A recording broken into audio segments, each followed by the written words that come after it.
Chapter 23, Episode 11. Artemis decided to go through her grandparents' papers.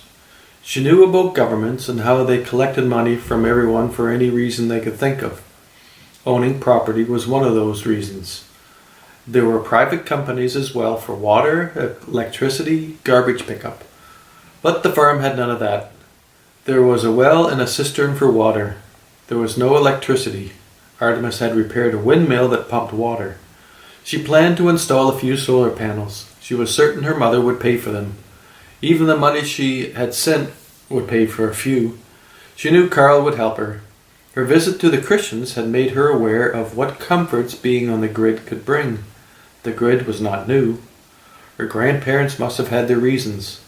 A telephone line was no longer necessary. She had a smart device that could do a million things, so the story went.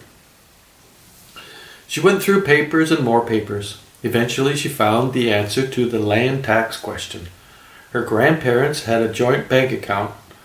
Small sums went in every month from the government and a company that had to be her father's, Morgan Holdings, likely to help pay for her food and clothing.